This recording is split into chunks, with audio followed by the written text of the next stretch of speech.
Hello, my name is Paula Tobin. I'm going to be doing the reading today. It'll be Judges 13:13, Samson's birth. The Israelites again did things that the Lord saw as evil, and he handed them over to the Philistines for 40 years. Now there was a certain man from Zorah, from the Danite clan, whose name was Manoah. His wife was unable to become pregnant and had not given birth to any children. The Lord's messenger appeared to the woman and said to her, "Even though you've been unable to become pregnant and haven't given birth, you are now pregnant and will give birth to a son. Now be careful not to drink wine or brandy or to eat anything that is ritually unclean, because you are pregnant and will give birth to a son. Don't allow a razor to shave his head, because the boy is going to be a Nazirite for God from birth. He'll be the one who begins Israel's rescue from the power of the Philistines." Then the woman went and told her husband, "A man of God came to me, and he looked like God's messenger, very scary. I didn't ask him where he was from, and he didn't tell me his name. He said to me, 'You are pregnant, and you will give birth to a son.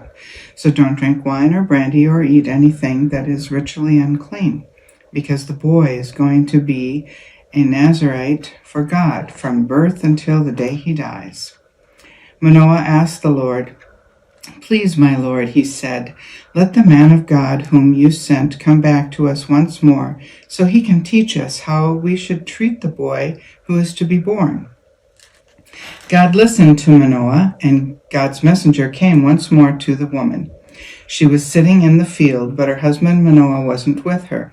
So the woman hurriedly ran and informed her husband.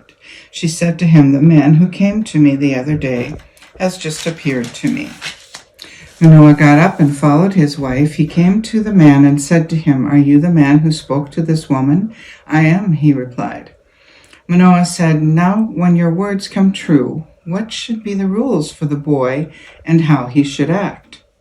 The Lord's messenger answered Manoah, 'The woman should be careful to do everything that I told her. She must not consume anything that comes from the grapevine, drink wine or brandy, or eat anything that is ritually unclean.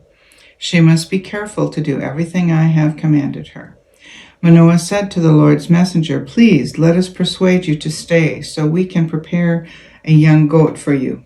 But the Lord's messenger replied to Manoah, 'If you persuaded me to stay, I wouldn't eat your food. If you prepare an entirely burnt offering, offer it to the Lord.' Indeed, Manoah didn't know that he was the Lord's messenger. Manoah said to the Lord's messenger, 'What's your name, so that we may honor you when your words come true?' The Lord's messenger responded to him, 'Why do you ask my name? You couldn't understand it.' So Manoah took a young goat and a grain offering and offered them on the rock to the Lord. While Manoah and his wife were looking, an amazing thing happened. As the flame from the altar went up toward the sky, the Lord's messenger went up in the altar's flame.